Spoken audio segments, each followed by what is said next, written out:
Looking for financial insights you can trust? How do you protect yourself as an investor? What's the strategy? I think it's really simple. I think you just want to be diversified in your portfolio. The Payne family brings real-world experience to every conversation.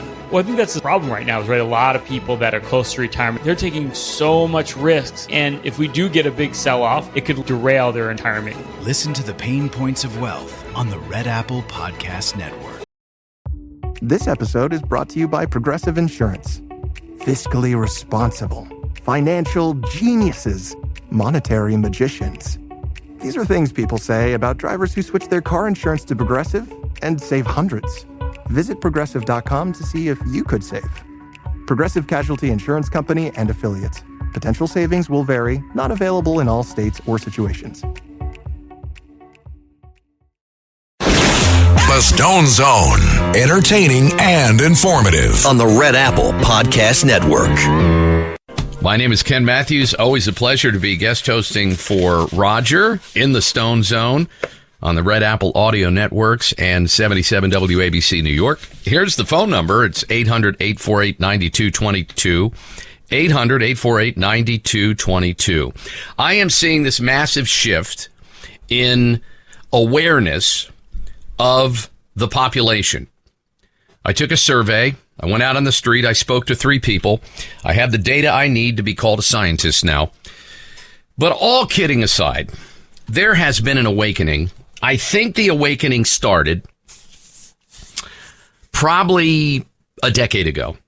I think the awakening started when President Donald Trump, my favorite bull in a china shop, came into the political arena and started banging things around and breaking things and saying things and calling people out and dropping hints and names. And I think it just gathered momentum. I think a lot of people, especially in the news media, said, you know, if Donald Trump is calling him so-and-so or talking about this or talking about that, maybe we can poke around in there.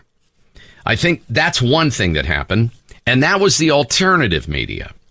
I think the alternative media, alt media, truth seekers, citizen journalists, podcasters, YouTubers, a lot of us came from the MAGA movement, or we started in the Tea Party movement. I was one of those people. I started on air and doing radio for many, many years. And then I was in radio in major places, including filling in for people actually in New York. And during President Donald Trump's ascension into political superstatus. And one thing I love about him triggering the media is it reminds us that the news media, the legacy news media, we're talking mass media, corporate media, Mockingbird media. I know many of you in Mr. Stone's audience are familiar with these terms. You know, these are the people, these are the platforms that gave us the narratives and the talking points and the brainwashing and the predictive programming and the conditioning. All of it. All of it. That's where it comes from. And Roger would know, because one of the greatest mass media hoaxes, one of the greatest examples of Mockingbird media was the JFK assassination. Now we are seeing the exact copy of that with Charlie Kirk. We are seeing fake narratives. We're seeing people that are trying to investigate getting attacked. We're seeing entire organizations, law enforcement communities, schools, a lot of politicians, a lot of politicos, a lot of donors and fundraisers and others attack anyone that challenges the narrative. And that's, you know, media's job should be to attack people who are doing wrong or who are abusing or lying to the American people. The job of news media. Do you remember all that rubbish that we heard, especially during Corn Pop's reign? President Corn Pop, the drooler, Joe Biden. Remember all the rubbish about, well, we're the fourth estate. I mean, without us. Remember? Because Trump called them out. And rightly so, there were people that needed calling out.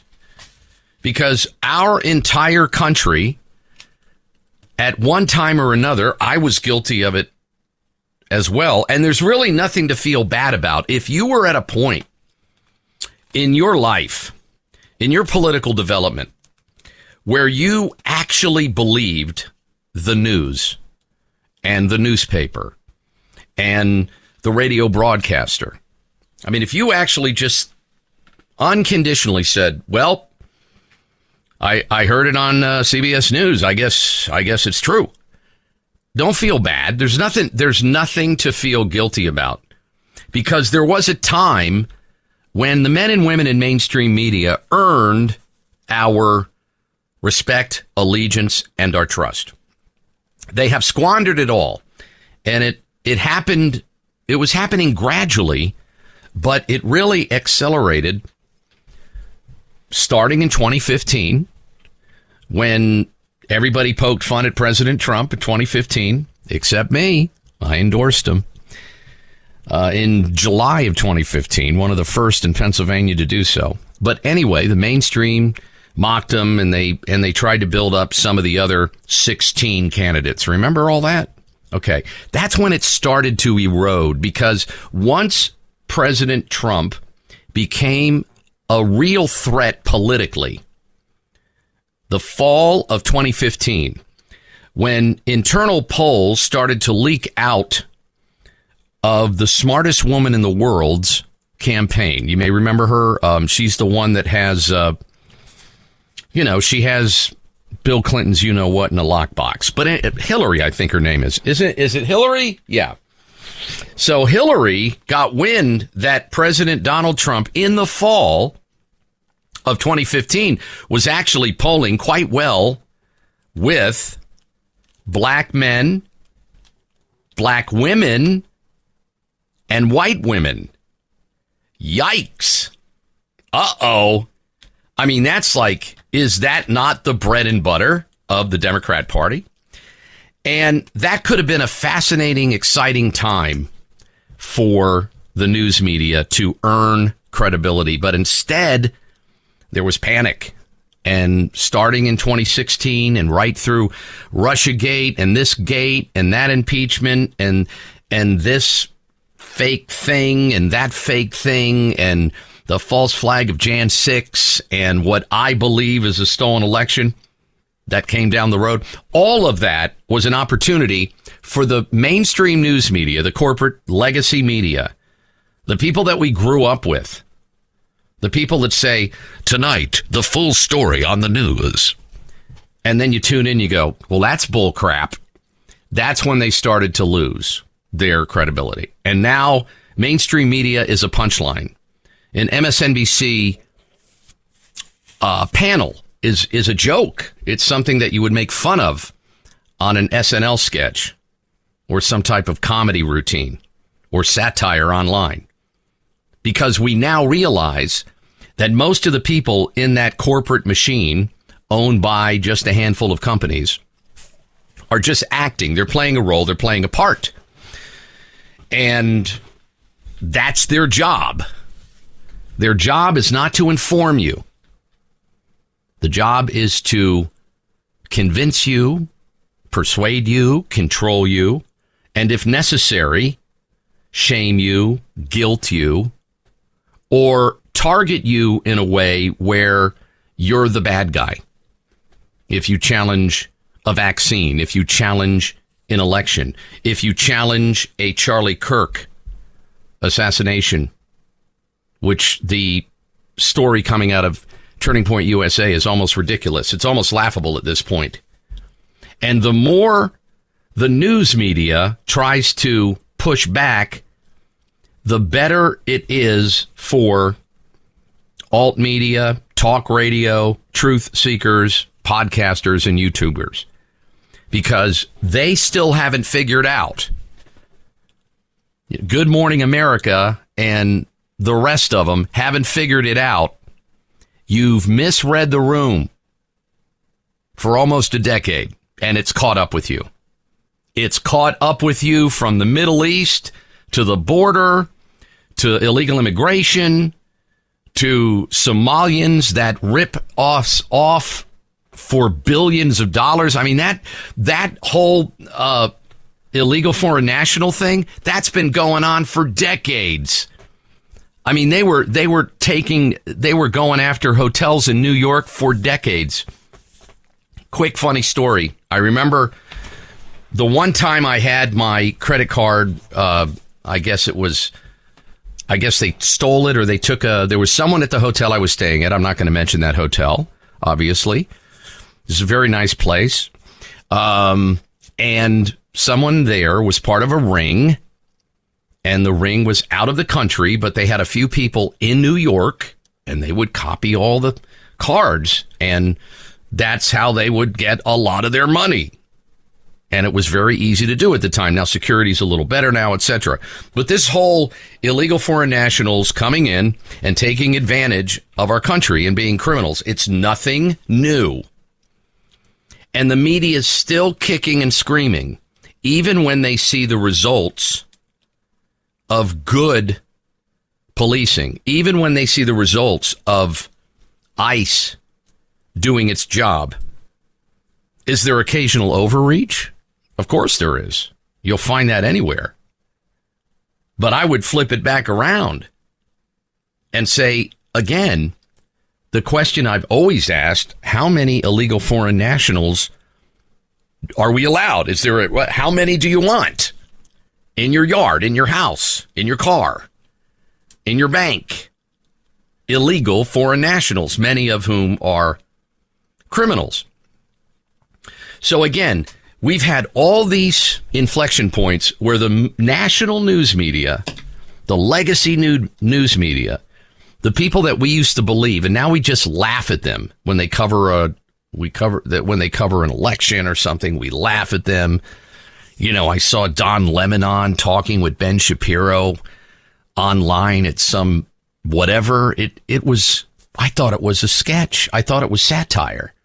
The credibility, they're losing credibility. And so this is the perfect time to tell the truth. So I invite people, fellow people in podcasting and especially talk radio, and talk radio has always led in the truth. I mean, since Rush Limbaugh pretty much brought it back to life in the late 80s, and now it's happening in New York on WABC. Talk radio is iconic now because you're getting opinion, you're getting truth, there's not a script. It's not the same person on across the world agreeing with another person in some other part of the world just for the point to agree. So what we have now is an opportunity to ask questions that have never been asked. The media has never had the courage to ask it. And there is an awakening among people in this country, and they're seeing it. And I guess my question is, are you seeing it? Are you feeling it?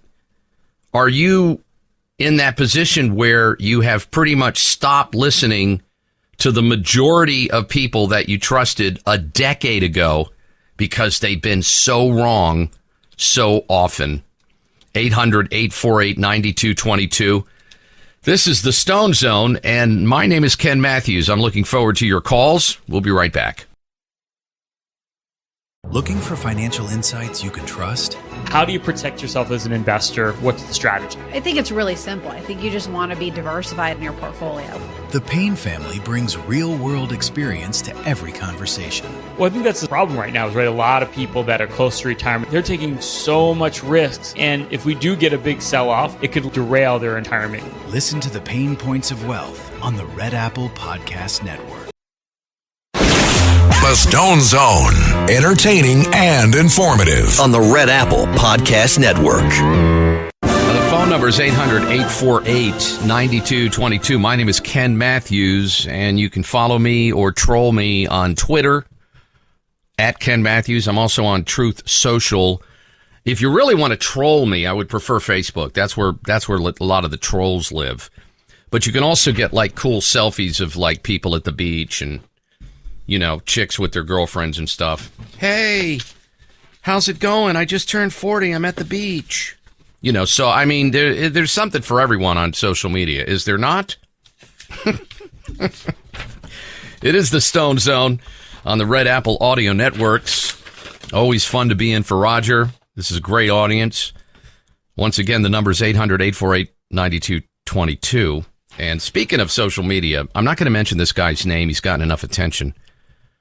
I don't get a lot of clicks because I'm not really hot in a two-piece. Plus, I don't really go out on the limb to create controversial clicks. I'm talking about in the news and information click sector.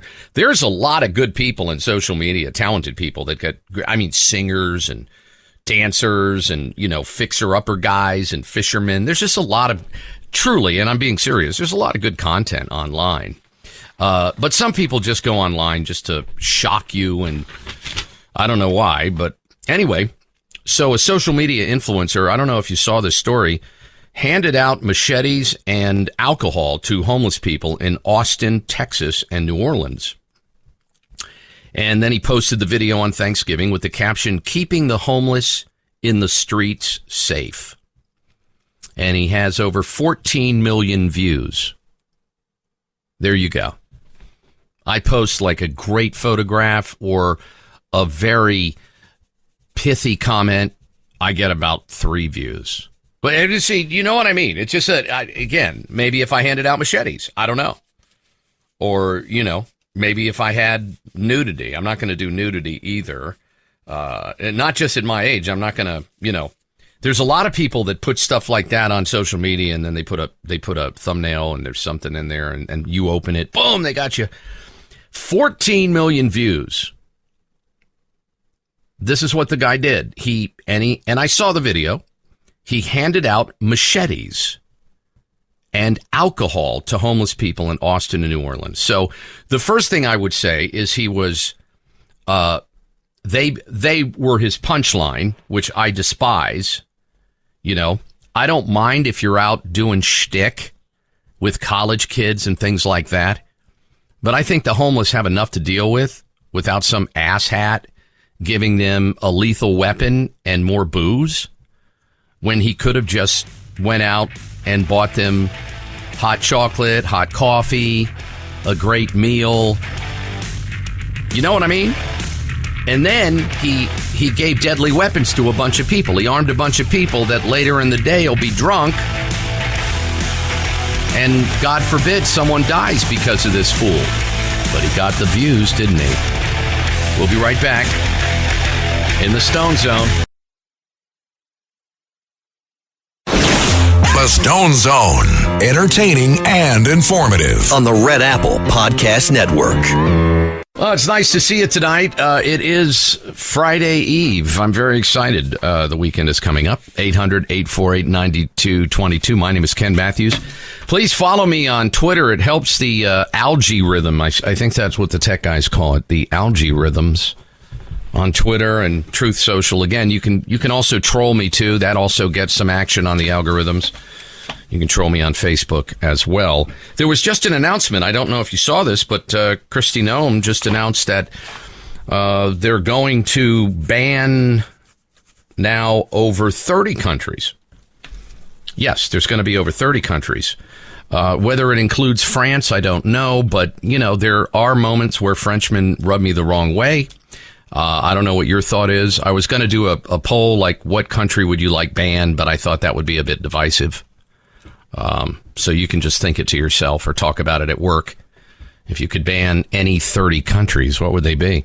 I'm sure there's people that don't even know or probably say 30 countries. How can there even be that many? Well, there's 193 members of the UN, and then there's 2. So there's a total of 195 sovereign countries. Totally. And of course, the Vatican counts as one as well. I wouldn't argue with the Pope about that one. So 195 countries, we're going to ban 30. Gosh, my math is terrible. During the commercial break, I try to figure out this percentage exactly without a calculator, and this is the problem. You see, even the baby boomers are getting dumbed down by having everything at your fingertips. But it's a chunk. Let me put it that way. That would be the terminology we'd use in math class. There's a chunk of it, so that would leave a remaining 165. It might be fun just to ban every country on earth for like a month just to see what happens. I'm just throwing out ideas. I just want to bring people together. Anyway, but seriously, 30 countries. I'll be interested to see when the list comes out. I'm sure it's countries that are heavy on cartel involvement, terrorist involvement, countries that are a direct threat, etc. So let me shift gears to back where we were at the top of the show when I was talking about, are you more awake now? You and people and do you believe that Americans are more awake? I have this theory that if we don't become more awake, which I do believe we are now, it'll be next to impossible to save the republic. We have to break out of this programming and this predictive whatever we're in. We need to break out of it because now is the perfect opportunity, because there's so many things shaking up our government, and some are good, some are bad, but we have to break out of believing what we're being told all the time. And one of the greatest examples of that is, and I only bring this example up because Senator Ron Johnson just admitted he was unaware of Tower 7 until many years later. And he went on to say that most Americans didn't even know that there was a third tower that collapsed, and most people didn't know that a lot of the 9/11 report, well, he didn't say this. This is what I'm saying because I've researched this for many years. And see, there are many of us that have, and I don't know. I was a little frustrated that it took Tucker Carlson to come out and do something on 9/11 and all the BS we've been fed about it for people to go, what? Because people have known about this for years. Firefighters, investigators, architects, pilots, millions of Americans, and of course the families. And next year is going to be obviously the 25th anniversary of it. So I do want to play this soundbite of Senator Johnson. And it's interesting because I used to talk about this on my radio shows from time to time because I'm fascinated by history. I'm fascinated by changed history, manipulated history. I love whodunits. And I do believe very little happens coincidentally. I know we're supposed to believe that. Were we supposed to believe? I forget what that theory's called when they say it's usually the simplest thing. I mean, don't try to make a conspiracy of it. But unfortunately, so much of what happens in history is so big and it has such an impact on millions of people. I think it's a little more than a coincidence when certain things happen.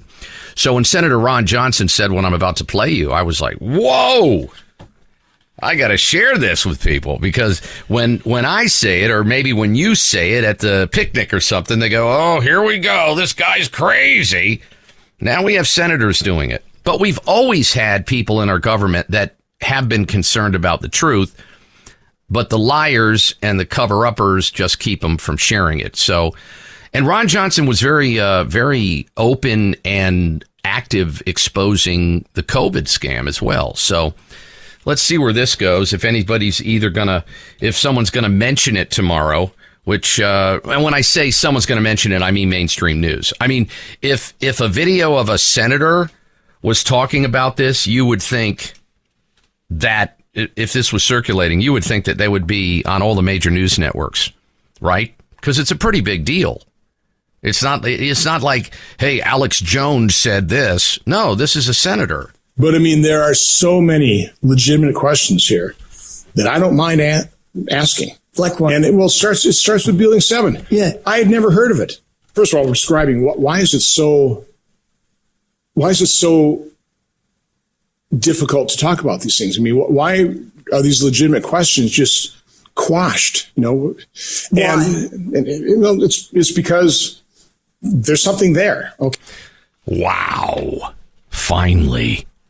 To every single 9/11 investigator, didn't that sound good? Just to hear someone with that level of profile talking the truth. And the families know it. The families know it. And the 9/11 report is as ridiculous as the Warren report. And if you've read both, which I have, it's the same technique. And this is the same technique we saw with Jan 6, with the pipe bomber. It's the same technique. We're going to put out a narrative within a week, within a day, within a month. We're going to stick to it.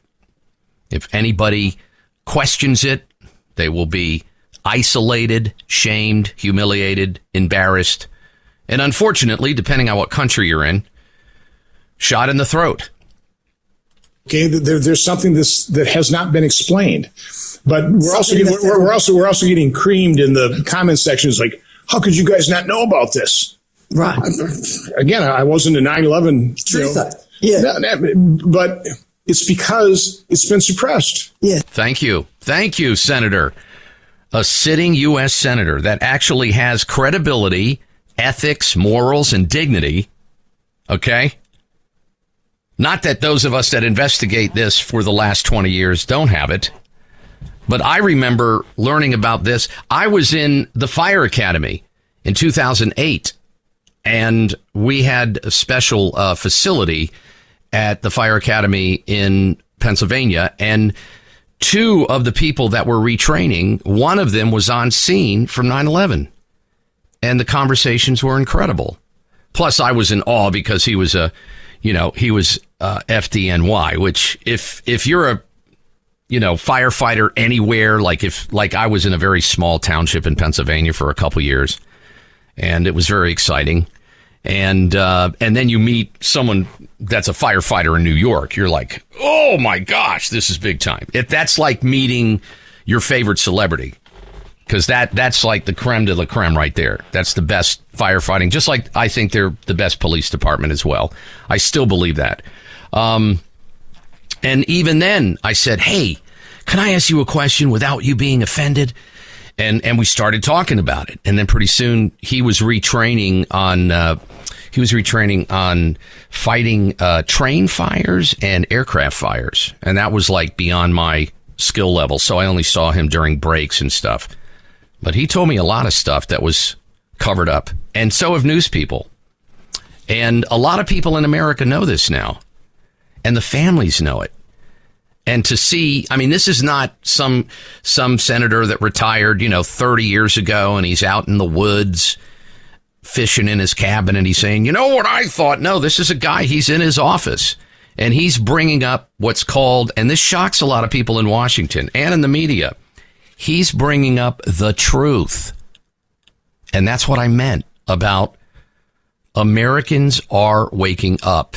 We're waking up about how you count elections, about what's in vaccines, about why all the lies about a day that changed history for the entire world. What's with all the lying? And that in and of itself is suspicious. It is. I mean, like most of America had never heard of World Trade Center 7. No. We know the Twin Towers, but you mean another 40-foot tall building collapsed, and a BBC reporter's on the air talking about how it collapsed, but it's still standing over her left shoulder.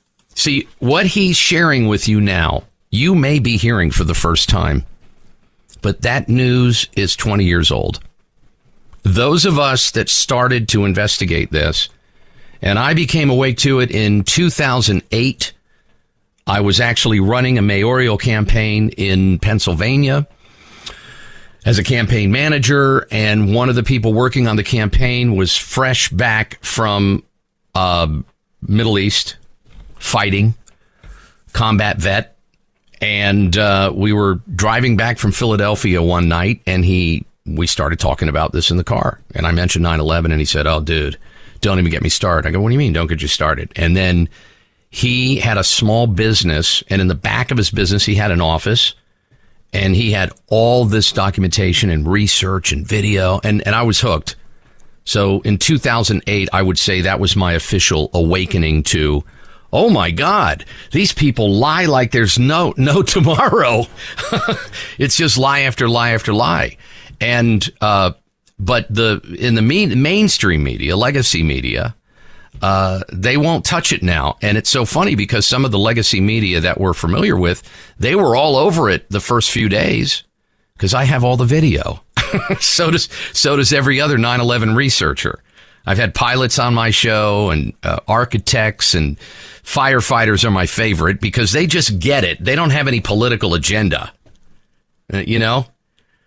They'll say, yeah, there were bombs there. There was this there. This didn't happen. That wasn't the right way. They'll just tell you. And then slowly but surely, the narrative gets carved into place, whether it's Charlie Kirk, the recent one, or Jan 6, the narrative gets carved into place, and then everybody repeats it. And I think that's what America's done with. And you look at the video of it, and you got, have kind of one view. It sure looks like a controlled demolition. You got somebody expert in controlled demolition saying, interviewed years later going, well, it's controlled demolition, right? No, that building collapsed on September 11th. So again, there are so many unanswered questions. And people heard explosions, didn't they? Oh yeah. I mean, that was Graham McQueen. Before he died, he was doggedly looking for every bit of evidence, and he found something like 150 some documented, recordings of first responders, reporters that morning of 9/11 saying they heard explosions. There are hundreds of pieces of testimony and video that never made it into the report. Numerous firefighters and one police officer I know personally had incredible testimony and contacted the 9/11 Commission, and they never were called back. They called him up and said, you're not going to believe what I saw in the lobby of Building 1. And nobody cared because the narrative gets put out. And that's exactly what's happening with Charlie Kirk right now. This lame brain narrative of some goober, one shot, one kill, no proof, ballistics are wrong. And now entire organizations are going after anybody pursuing the truth. So that's what I love about talk radio, because we can have this discussion. And I'm still alive, knock on wood. 800-848-9222. We'll be right back in the Stone Zone. The Stone Zone. Entertaining and informative. On the Red Apple Podcast Network. And it's Ken Matthews in for Roger. You can follow me on Twitter and Truth Social at Ken Matthews, Matthews with 2 T's. Feel free to troll me.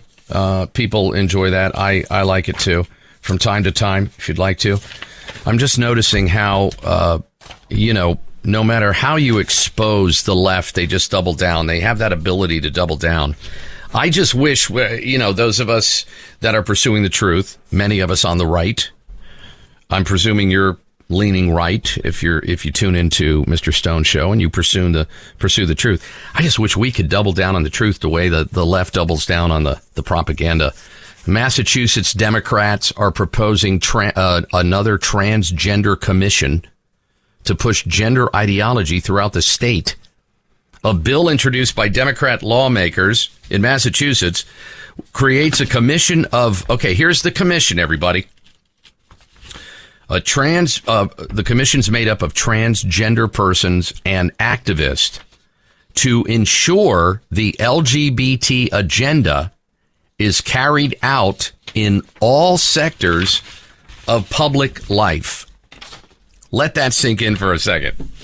That, that ability to keep saying, if we just got people to accept gay people, if gay people just had an opportunity. They keep saying it with a straight face. It's like, do you remember part of Hillary Clinton's campaign was, finally women have a chance to vote. You got to get out and vote. Vote for Hillary Clinton because she's not a man, kind of thing, right? And I used to make jokes about it all the time and say, I hope Hillary gets elected. So, if you're a woman, you'll be able to drive a car. You can own a business. You'll be able to actually vote only during the day. You won't be able to vote after dark, but you can vote during the day. I mean, it's just, they're very comfortable with this. And here is what it's called. I'm reading it. An act establishing a commission on the status of transgender people. It states the goal is the improvement of the status of transgender people in society. And my question would be, what else can we do? Most mainstream outlets, most government agencies, and corporate entities that don't have the courage to say, excuse me, sir, you're a sir, although I do like that dress.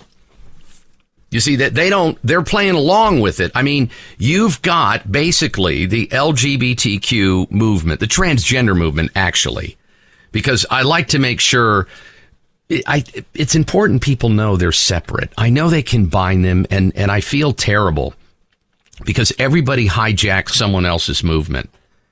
It's like I think the gay rights movement kind of hijacked the civil rights movement.